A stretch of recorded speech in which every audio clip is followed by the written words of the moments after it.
सप्तपञ्चाशः सर्गः हनुमत्प्रत्यागमनम् स चन्द्रकुमुदम् रम्यम् सार्ककारण्डवम् शुभम् तिष्यश्रवणकादम्बम् अभ्रशैवालशाद्वलम् पुनर्वसुमहामीनम् लोहिताङ्गमहाग्रहम् ऐरावतमहाद्वीपम् स्वातिहंसविलोलितम् वातसङ्घातजालोर्मी चन्द्रांशु शिशिराम्बुमत् भुजङ्गयक्षगन्धर्व प्रबुद्धकमलोत्पलम् हनुमान् मारुतगतिः महानौरिव सागरम् अपारम् अपरिश्रान्तः पुप्लुवे गगनार्णवम् ग्रसमान इवाकाशम् ताराधिपम् इवोल्लिखन् हरन्निवसनक्षत्रम्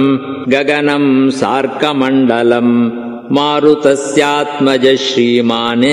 कपिर्व्योमचरो महान् हनुमान् मेघजालानि विकर्षन्निव गच्छति पाण्डरारुणवर्णानि नीलमाञ्चिष्टकानि च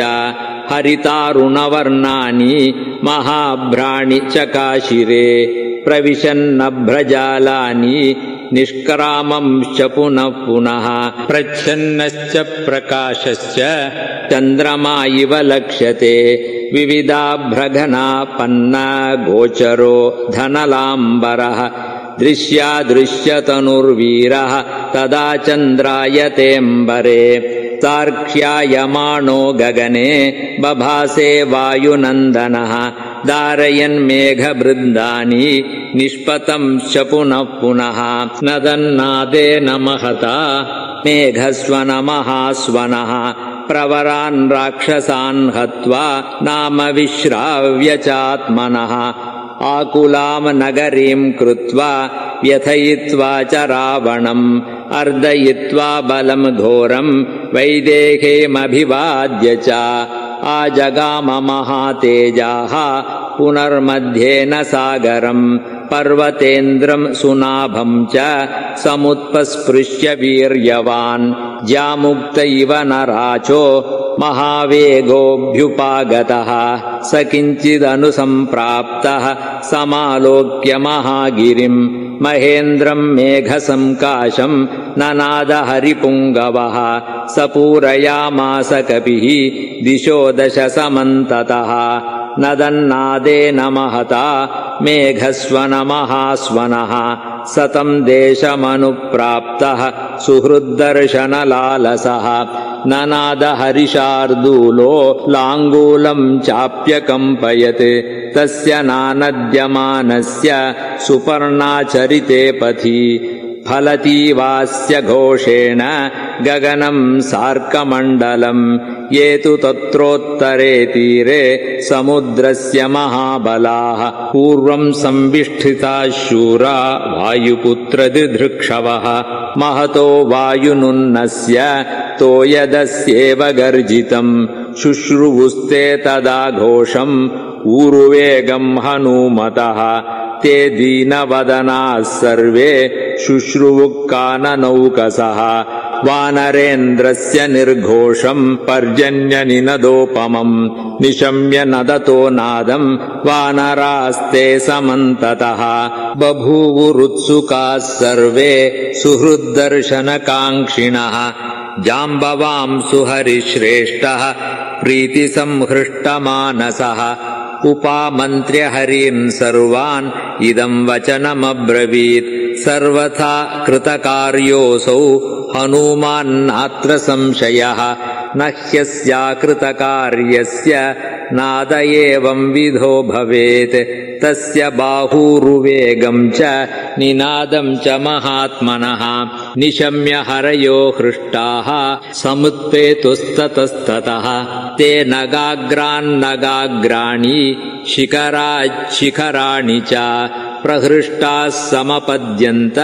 हनूमन्तम् दिदृक्षवः ते प्रीताः पादपाग्रेषु गृह्यशाखाः सुपुष्पिताः वासांसीव प्रशाखाश्च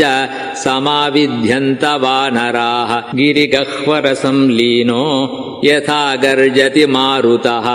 एवं जगर्ज बलवान् हनूमान् मारुतात्मजः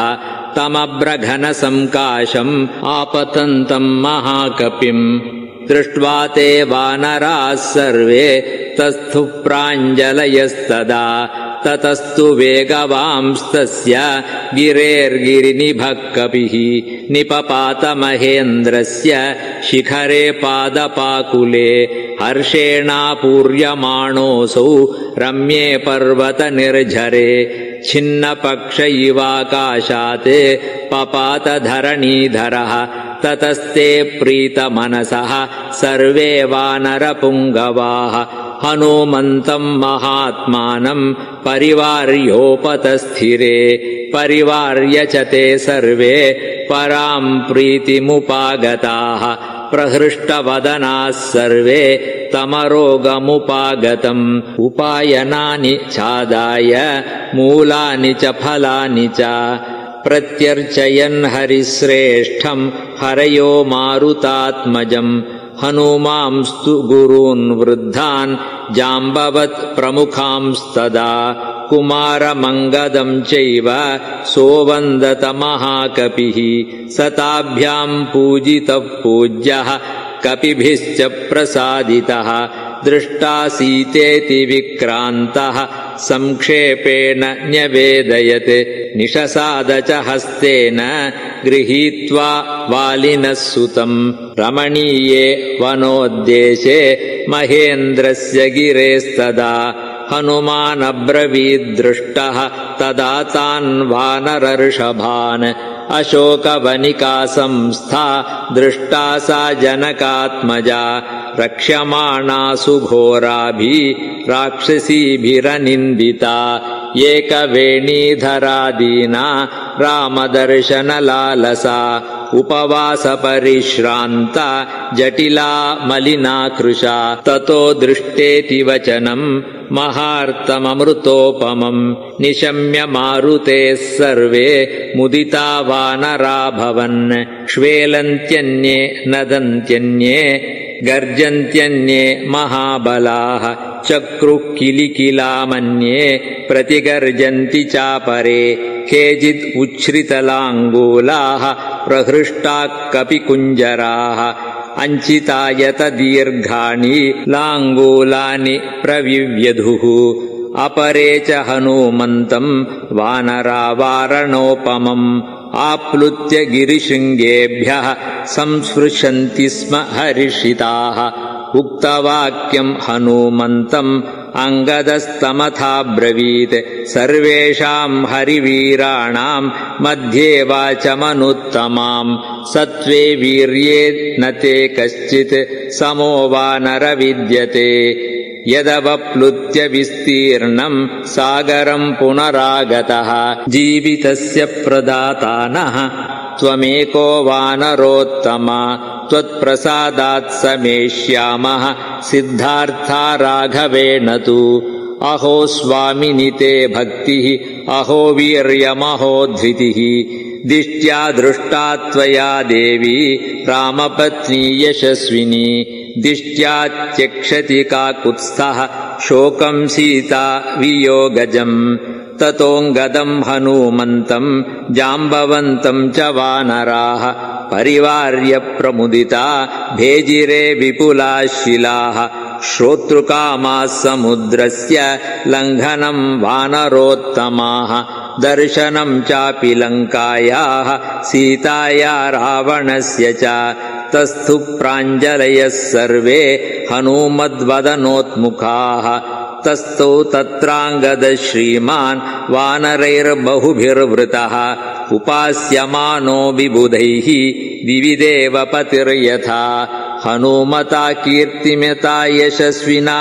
तथाङ्गदेवाङ्गदबद्धबाहुना मुदा तदाध्यासितमुन्नतम् महत् महीधराग्रम् ज्वलितम् श्रियाभवत् इत्यार्षे श्रीमद् रामायणे वाल्मीकीये आदिकाव्ये 24सहस्रिकायां संहितायां सुन्दरकाण्डे हनूमत्प्रत्यागमनं नाम 57 सर्गः।